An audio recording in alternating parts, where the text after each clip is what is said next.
வணக்கம், welcome back to Rainman studio. MS Rainman வெங்கடேஷின் இனிய காலை வணக்கம். இன்றைய வானிலை நிகழ்வு 27 நவம்பர் 2024. இந்த சேனலை சப்ஸ்கிரைப் பண்ணலன்னா சப்ஸ்கிரைப் பண்ணிவிட்டு பெல்லைக்கான் தொட்டு ஆல் நோட்டிஃபிகேஷன் எனேபிள் பண்ணிக்கோங்க.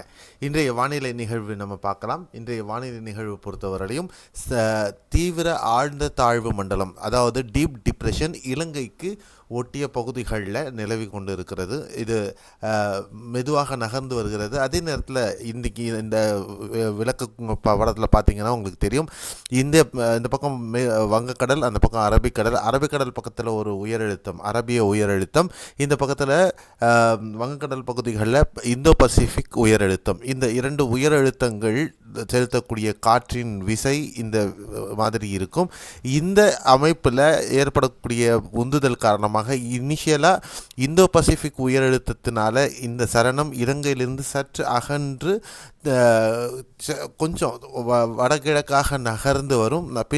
பின்னாடி அரபிக் உயரழுத்தம் எடுத்துக்கும். அந்த டைமில் இந்த இந்தோ பசிபிக்லேருந்து அரபிக் உயரழுத்தம் செல்லும் பொழுது ஒரு சிறிய ஸ்டாலிங் சினாரியோன்னு சொல்லக்கூடிய அந்த அந்த அந்த இடத்துல ஒரு சில மணி நேரங்கள் நிற்கக்கூடிய அமைப்பு இருக்கும்.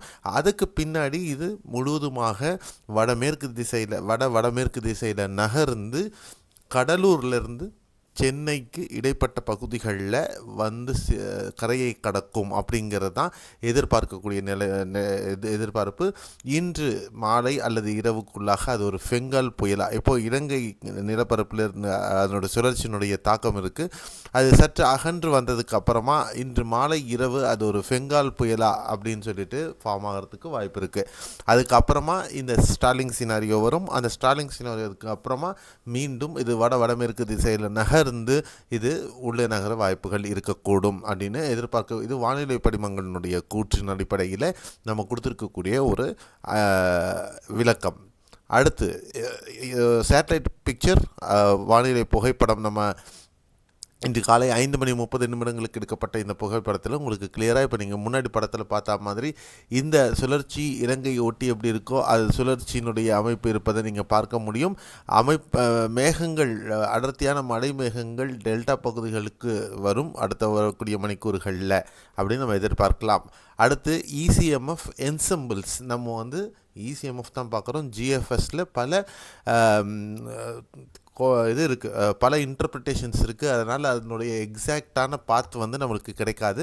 அதனால் நம்ம வந்து இசிஎம்எஃப் என்சம்பிள்ஸ் தான் அதிகமாக பார்க்குறோம். இசிஎம்எஃப் என்சம்பிள்ஸ் பொறுத்தவரையிலையும் இந்த நிகழ்வு ஆரம்பத்திலிருந்தே கணிக்கப்பட்ட அமைப்பு மூவ் பண்ணி தான் நகர்ந்து வருகிறது. இதன் பிரகாரமும் நம்ம முன்னாடி குறிப்பிட்ட அந்த நிகழ்வானது 29 பிற்பகல் 30க்குள்ளாக கடலூர் முதல் சென்னைக்கு உட்பட்ட பகுதிகளில் கரையை கடக்க வாய்ப்பு. ஒரு சில வீக் மெம்பர்ஸ் தான் பார்த்திங்கன்னா சென்னைக்கு மேற்கே, அதாவது வட சென்னை, தெற்கு ஆந்திரா இடைப்பட்ட பகுதிகள் அப்படிங்கிற ஒரு அமைப்பை எடுத்துகிட்டு போகிறாங்க. அது மாற்றங்கள் பொறுத்தவரை கம்மி. ஆனால் பெரும்பாலான மெம்பர்ஸ் பார்த்திங்கன்னா இந்த பகுதிகள் நம்ம சொன்ன இந்த கடலூர், சென்னைக்கு இடைப்பட்ட பகுதிகள், குறிப்பாக பாண்டிச்சேரி, மரக்காணம் இடைப்பட்ட பகுதிகளாக இருக்க வாய்ப்பு. அது ஒரு பெங்கால் புயலாக இருந்தாலும் கிட்ட வரும்பொழுது சற்று வலுவிழந்து டிப்ரெஷன் ஆர் டீப் டிப்ரெஷனாக அது கிராஸ் பண்ணி போகிறதுக்கு வாய்ப்புகள் இருக்கும். அது உள்புற மாவட்டங்கள் வழியாக அரபிக்கடல் பகுதிகளுக்குள் செல்லும் அப்படிங்கிற எதிர்பார்ப்பும் அதிகம் காணப்படுகிறது. அடுத்த 24 மணி நேரத்திற்கு மழை வாய்ப்புள்ள பகுதிகள் பொறுத்தவரை குறிப்பாக டெல்டா பகுதிகளில் நேற்று மாதிரி தான் நாகை, வேதாரண்யம், இன்று கடலூர் மாவட்டமும் சேரும். கடலோர பகுதிகள் மற்றும் திருவாரூர் பகுதிகளில் பலத்த மழை பதிவாக வாய்ப்பு. ரெட் அலர்ட் அந்த பகுதியில் கொடுத்துருப்பாங்க. அதே மாதிரி ராமநாதபுரம், சிவகங்கை, புதுக்கோட்டை, தஞ்சை, பெரம்பலூர், அரியலூர், விழுப்புரம், பாண்டிச்சேரி ஆகிய பகுதிகள், கடலூரின் மற்ற பகுதிகள் உள்பட சிதம்பரம், மாயவரம், சீர்காழி, கும்பகோணம் ஆகிய பகுதிகளிலும் மிதமானது முதல் கனமழை பதிவாகும். தென் மாவட்டங்களில் கன்னியாகுமரி, திருநெல்வேலி, தென்காசி, விருதுநகர், தேனி, கம்பம், போடிநாயக்கனூர், மதுரை, விருதுநகர், தூத்துக்குடி மற்றும் கரூர், நாமக்கல், சேலம் மற்றும் திண்டுக்கல் பகுதிகளில் பரவலாக மிதமான மழை அல்லது ஒரு சில பகுதிகளில் கனமழை இருக்கக்கூடும். சென்னை, திருவள்ளூர், காஞ்சிபுரம், செங்கல்பட்டு பொறுத்தவரை நேற்று மாதிரி ஒரு பெரிய கனமழை இன்று குறைவாகவே இருக்கும். ஒரு சில பகுதிகளில் மிதமான மழை பதிவாகும். ஒரு சில பகுதிகள் கடலோரத்தை ஒட்டிய பகுதிகளில் ஒரு சில நிமிடங்கள் நீடிக்கக்கூடிய கனமழையாக இருக்கக்கூடும்.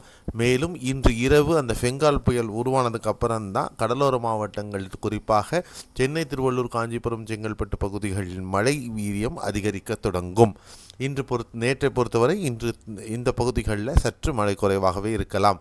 நெல்லூர் அப்படி தான், அதே மாதிரி தான் நம்ம எதிர்பார்க்க முடியும். மற்ற உட்புற மாவட்டங்கள் பொறுத்தவரை லேசான மழை ஒரு சில பகுதிகளில் மட்டுமே இருக்க வாய்ப்புகள் இருக்கக்கூடும். தென் கேரளாவில் ஒரு சபரிமலை செல்லக்கூடியவர்கள் சற்று விழிப்புணர்வுடன் செல்லவும். இடுக்கி, பத்தனம்திட்டா, கொல்லம், திருவனந்தபுரம் ஆகிய பகுதிகளில் மிதமான மழை அல்லது கனமழையும் பதிவாக வாய்ப்புகள் இருக்கும் என்று எதிர்பார்க்கலாம்.